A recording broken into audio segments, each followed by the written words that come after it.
Coming up, the best mixed martial artist on the planet, Fedor Emelianenko, takes on nature's most infamous choke artist, a lethal python.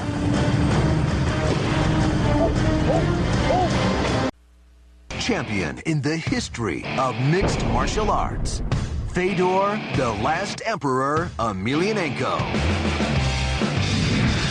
He's a 230-pound heavyweight, and he's won nearly half his fights by choking his opponents out.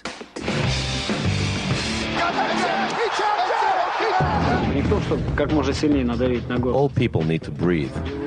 The trick is to intelligently cut the oxygen, to put them in a position where he can't do anything, and to wait until he literally goes to sleep. Fedor, you're known as the greatest chokeout master in MMA history. So what we want to do is to measure the amount of force that you could apply if you didn't have to worry about injuring an actual opponent. How do we have this dummy censored up?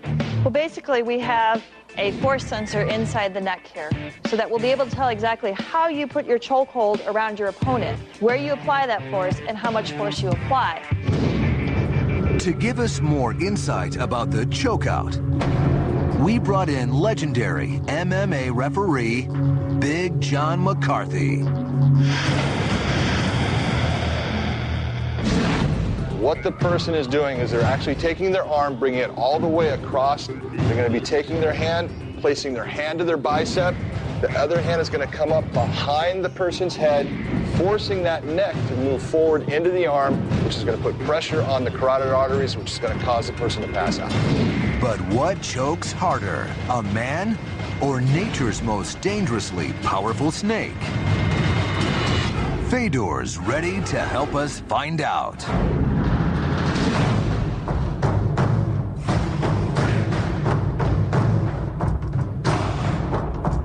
Cindy, you ready? Ready. Fedor, you ready?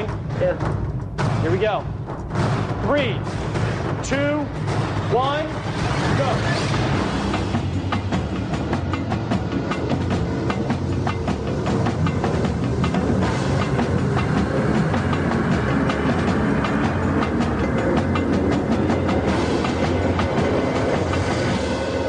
After 10 seconds, the data's in, and the results are staggering. Wow.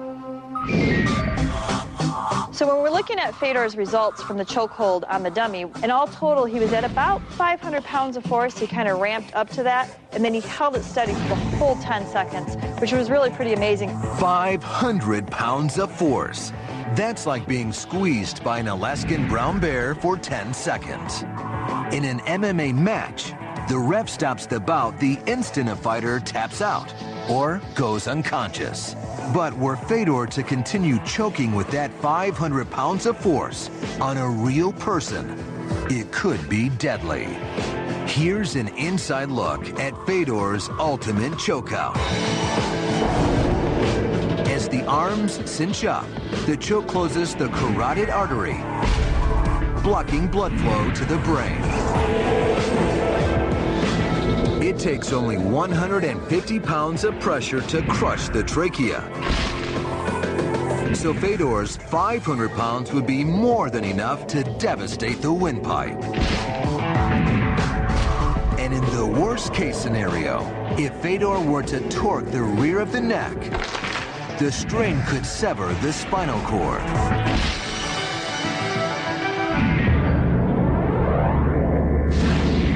So how does Fedor's choking power compare to a snake? To find out, we brought in one of the best choking snakes on the planet, the Burmese python.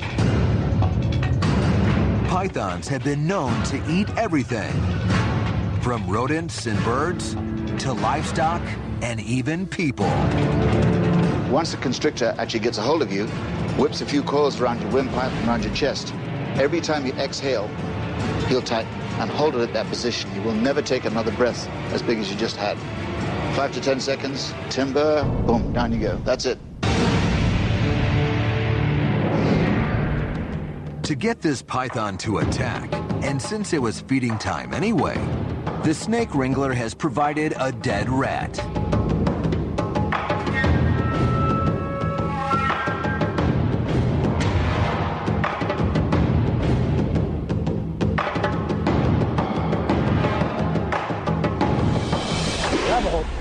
Oh!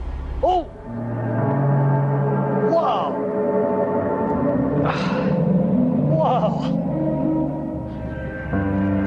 Okay. Okay, put pressure on. Yeah, yep, it's fine. You getting pressure? Yeah. Oh my God, look at that. Okay. Wow. Look at how it's just tightening up. And you notice he's around both the throat and the carotid artery, so he's going to go out. Okay. It's done. I can't collect anymore anyway. Wow. That was it.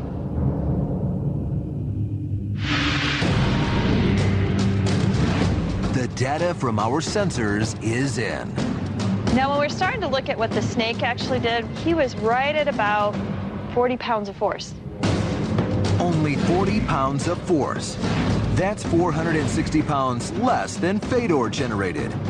Believe it or not, Fedor chokes an incredible 12 times harder than the lethal reptile.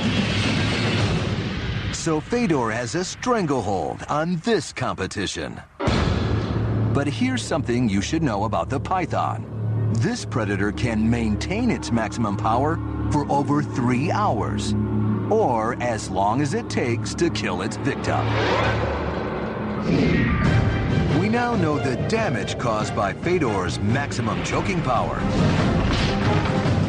But there's still one piece of data missing. How little force does it take to choke a person out? To test that, we had to find a different kind of dummy altogether. The things I do for science. Oh my God. Wait. When we come back, our host gets his neck wrung by this Russian anaconda. Oh my God. 3, 2, 1.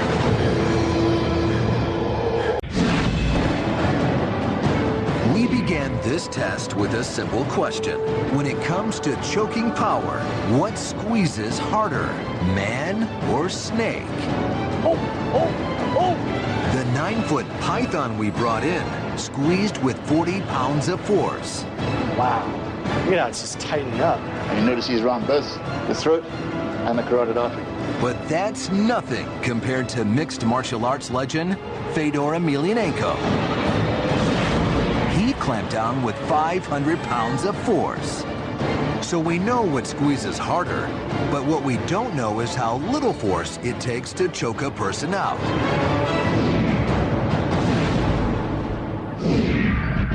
To answer that, we're using a different kind of dummy altogether. I'm about to get choked out by the baddest man on the planet. That's right. Earlier in the show, sports science host John Brinkus sacrificed his entire body going up against NFL All-Pro defender Chris Jenkins. Now John's neck is literally on the line. John's in trouble. John's going to go to sleep. I mean, it's not a bad thing. I've been choked out many times. Only have a couple twitches from it now. It's not that bad. The things I do for science. We've rigged John up with sensors to show us what's going on inside his body as he's being choked out. So this is a pulse oximeter. So what we're trying to do is we're trying to capture your heart rate, which will probably be high, and the oxygen saturation in your blood, which may go down, depending. So we'll see how the results are, but your heart rate will probably go up because you're stressed, and your oxygen will probably go down. Do I look stressed? A little bit. You'll be okay. Don't worry. Oh my God. I know, I'm just extraordinarily freaked out right now. Our dummy John's all rigged up and ready to go. Are you ready? I'm ready. All right. Are you ready? You're up to 136. Oh my God. A heart rate of 136 is almost twice as fast as the average resting heart rate, and we're just getting started. Go easy on me. Oh my God. Wait. Oh my God. Oh my God. You're sure you're not going to crush my windpipe? All right, please do not hurt me. You're at 141. Okay, John, are you ready? All right, I'm ready. Okay, Fedor, are you ready? Oh my God. 3, God. 2, 1.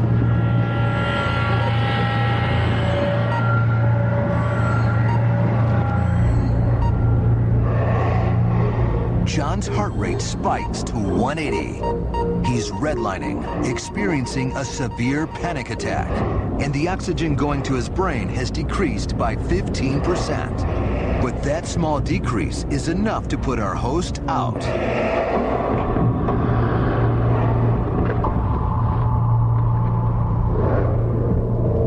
John's heart rate and respiration leap in a frantic attempt to get blood to the brain. And when that doesn't work, John's brain shuts down. The brain needs 50 milliliters of oxygen a minute.